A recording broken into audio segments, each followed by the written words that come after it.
because Israel is much bigger and much greater and much more complex than the conflict.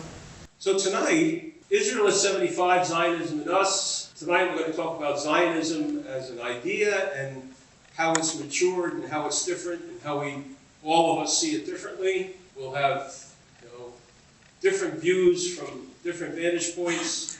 There's no particular correct answer, obviously. We're appreciative of all of the organizations who are listed at the bottom here, who put their hand up and say, yeah, we want our name attached to it. We want to get away from that immediate pulse taking and look at the bigger picture of what does it mean to have a Jewish state 75 years after it was established. I'd like to start by asking all of our panelists, how would you define Zionism? Zionism for me is all about my love and my passion for the state of Israel and for the many different ways in which I can demonstrate that love and that passion, be it political or cultural or religious. We've all read so many different books about all the different strands of Zionism, and they're all important and they're all critical. For me, Zionism is the synthesis of both nationalism on the one hand and socialism on the other hand. Just think, as an example of labor Zionism, this idea that we need not only scholars and teachers, which we do, but we also need farmers and people involved in agriculture. I think for me, Zionism, being raised by an Israeli father and a Jewish educator mother, shout out, I think about community, the word community, and how I always have desired to be part of something bigger. And to me, it wasn't really Judaism that I was searching for, it was that community feel. It was what we were hearing before about the original ideas that Herzl had. And when I was taught in Jewish day school, it felt a little different than growing up with my Israeli friends and getting to spend summers in Israel and learning more about what it meant to belong to something bigger. Zionism for me is the big picture and the personal one, because Zionism really is my existence. It is Zionism that brought the Jewish people back together, reconvening in our ancient homeland. And it is that Zionism that brought my father's family from Egypt to Israel and my mother's family from Iran to Israel. It is that Zionism to whom I owe my husband and our children, because his parents followed that same Zionist dream and immigrated to Israel from Morocco. It is really the story of us as a people, but also of Israelis living that Zionist dream, but also knowing that it is still an ongoing dream that needs to continue to be realized. I would agree with the fact that Zionism is unfinished, but as a religious Jew, for me, Zionism is a fulfillment or the beginning of the process of bringing the state of Israel back to its spiritual roots, its God-oriented roots. And that starts all the way back from Abraham and Sarah in the Bible, all the way through Jewish history. Although it's to the credit of Herzl that there was a modern expression, but the part that I think as a religious Jew I relate to is the love of Israel, the desire to see it flourish, either to move there, to live there, to be there in support of it, or to support it as citizens outside of Israel, but ultimately to see the presence of the divine spirit return as the Jewish people return, so that the Zionism has a component that is not generally expressed, because it would maybe be a religious Zionist without the fanatical side of it, but the idea of being there because this is mandated to us by God, our Avinu Shabashamayim, God in heaven, who wants the Jewish people to be in this land. And Hebrew University professor, Zionist historian Israel Kalat wrote that Zionism was that moment in time when Jews decided to intervene in history. They decided to become the subject of their own sentence rather than the object of someone else's. And that was the transformation of going through the failed emancipation, internationalism, into state building, and into state keeping. How has Israel had an impact on American Jewry?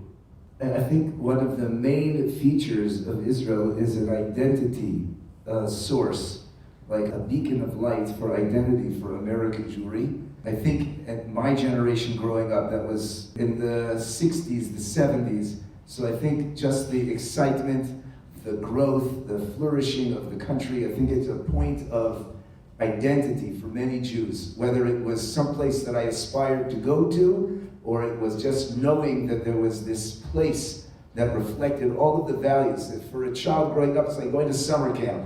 You go to summer camp and you're with all these Jews. You may go to public school as a kid and there's a bunch of non-Jews and the whole rest of the world, but in camp you felt really Jewish.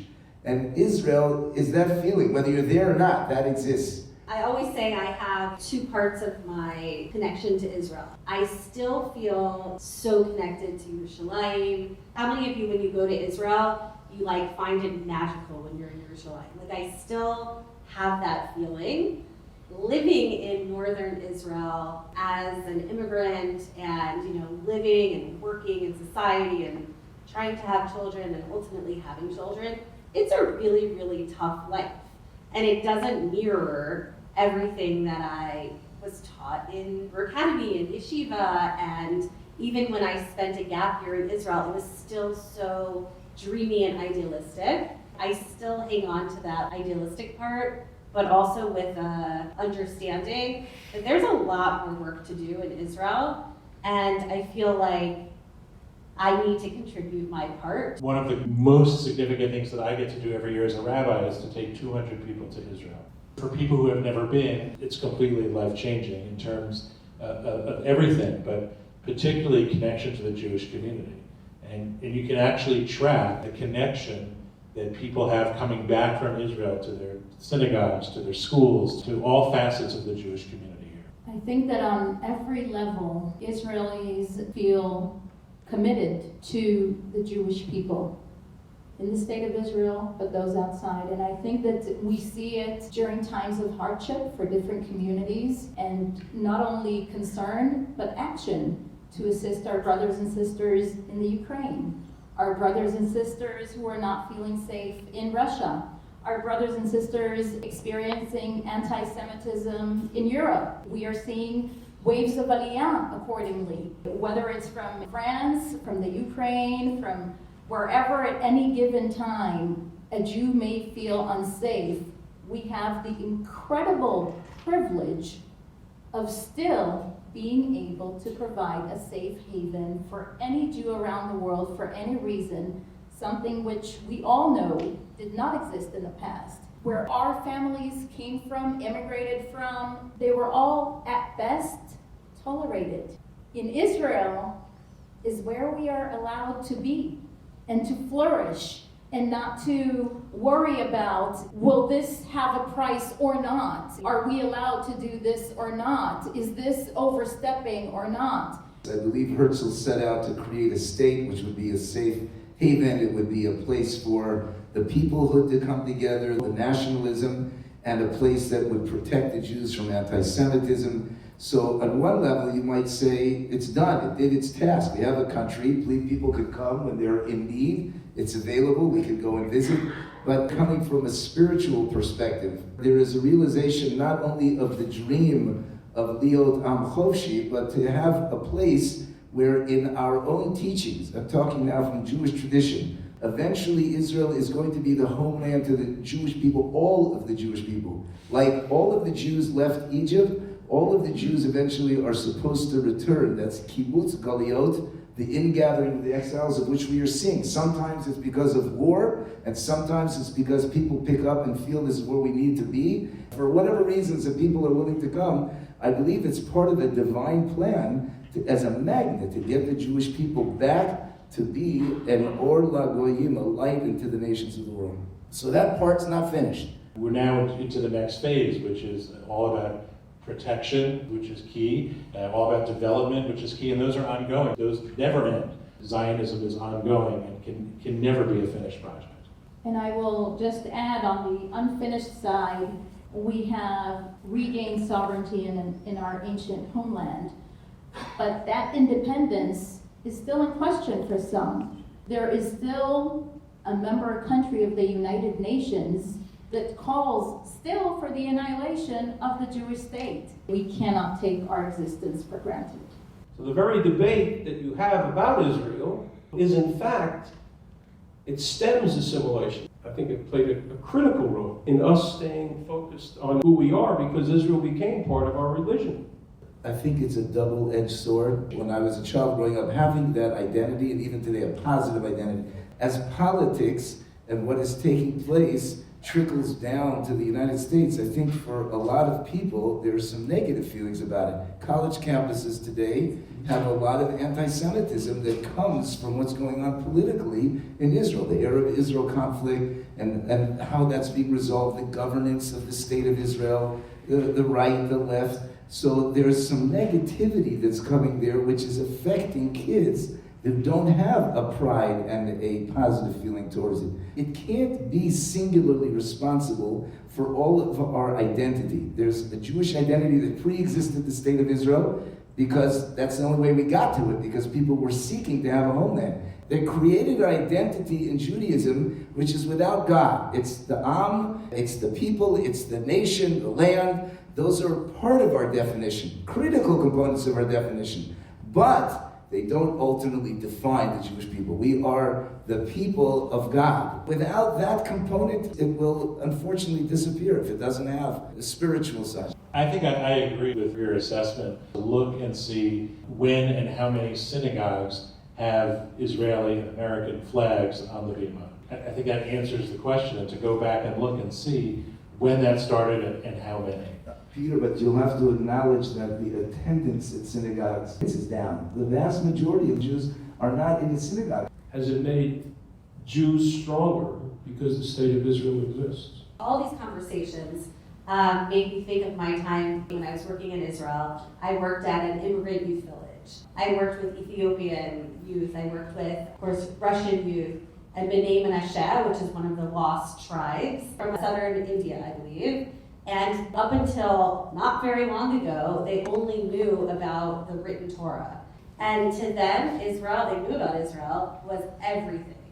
And they fulfilled their dream, eventually, of coming to Israel. Israelis make American Judaism stronger, and not just the reverse that we're used to talking about. The example is sitting on the stage here, Anat, who not only represents Israel in America so beautifully, also adds to American Jewish life by being here. So do the Shinshinim, who are in all of our schools, and the Madrachim, who are in all of our camps. Make American Jewish life better.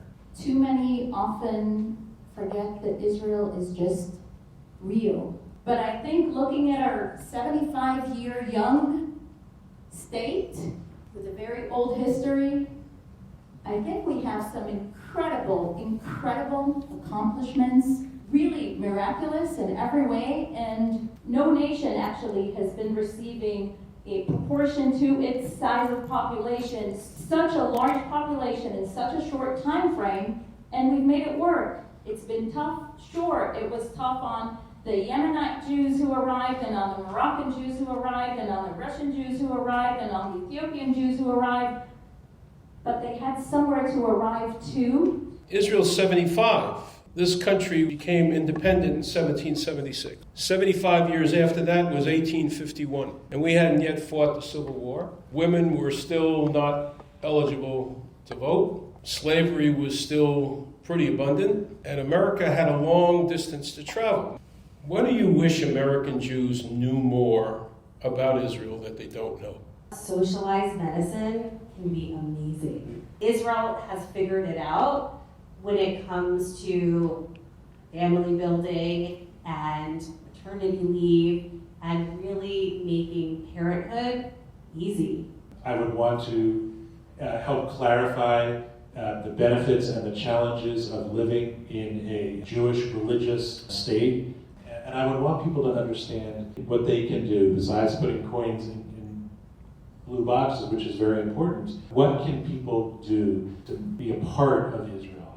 It is crucial that they get to know Israel's history, but also what Israel is about today, rather than be a part of the perception that reduces Israel to this controversial matter or that controversial matter. There is a bigger picture, and I think it's crucial for them to be familiar with the bigger picture of what Israel is, with the fact that it is also theirs. I would first want to explain that every human being has a drive to belong to something greater than themselves, which they know. Everybody's got a team that they go for. It's because we're a complex combination of a physical body and a soul. And that soul yearns for connectivity, outside, external connection, greater than ourselves. The state of Israel is unbelievable. It's blossomed in an environment that is so antithetical to its existence. And it's there, and it's functioning. And it's doing better than its neighbors, and it provides the world with health services, and it does so many unbelievable things. And then get them there. You got to take them there. I mean, they got to see it firsthand. They could go with the temple, they could go with Birthright, they could go with the Kollel, any way they wanted to get there. But they should go to see it because it's absolutely amazing. How do you reach these people who at this point in time are not as interested as their prior generations were? It starts at home. It starts with the grandparents and the parents who do know the value and the importance of the state of Israel. Some of them do know what it means to have a world without a Jewish state. There are a number of fantastic Jewish schools in this city, but the vast majority of the kids are not in Jewish schools. We got to get out there and get them. We got to engage them, whether it's through BBYO, summer camps. Just have to touch the people somehow. They are curious. They don't understand why they're hearing awful made-up things and where it's all coming from. It's on all of us, both to raise the money so that we can do more of it and to get our kids to participate in these kinds of programs so that they're ready when they get to college. They want the meat. They don't want the tofu. We've learned over the years that educators and rabbis and teens want to know the story, the good, the bad, but they want to know it because no one took the time along the way to give them the sources to do the interrogation of it themselves. On a regular basis, I have conversations about Israel, and I share with them what democracy is about. Democracy looks different in different places, but there are many similarities, including to the United States. Just this morning, I was checking out somewhere, and the cashier asked me, "Where are you from?" And I said, "Israel." And she said, "That's a war zone. Scary, isn't it?" Here in Atlanta, one may say, is a war zone as well. All a matter of perspective. I had an Israeli who called me on the phone on January 7th, 2021, and said, "What's going on in this country? These are strange things that happen in democracies, or these are regular things that happen in democracies. You don't have to be defensive because it's Israel." We understand why it's important for Judaism to thrive in America, in Israel, and everywhere. I love Israel. I have this dream to be able to send any Jewish person in America to Israel to utilize their services. So stay tuned. Hopefully in the next 5 or so years that will happen, because what a better marketing opportunity for Israel than to actually connect and make a baby there. And I'd like for us to sometimes think about Hatikva as a question, not just as a statement, but a question. Lihiyot, what does it mean to be a Jewish people? What does it mean to be a people? Chofshi, what does it mean for us to be free in this place and time? And Bard Sena, what does it mean to have a land in a physical place? I will just say that as an Israeli, I feel incredibly privileged to be a part of a conversation outside of Israel about Israel and Zionism, and the fact that Zionism is given a place and a stage. As American Jews, we have a tendency to want Israel to reflect what we know best, democracy and all of the things that we have here. As a religious Jew, I see that religion plays a significant part in addressing the diminishing numbers, because spirituality is what is the identity of the Jewish people, and it's critical and essential. As I think about the politics of Israel and life in Israel, I have to remind myself that it's not exactly a country made in the image of America, but it's in the image of the constitution of the Jewish people, which is our Torah. Israel at 150. It's an interesting thought. But think about the changes that have been made in 75 years, or changes have been made in 150 years since the early immigrants began trickling back to Eretz Yisrael. It's a $400 billion gross domestic product. You didn't have a gross domestic product in 1882. You had 24,000 Jews living there, and now there are 8 million. It's a rather remarkable experience. We need to appreciate it and also appreciate what it means to us as Jews in our own identities.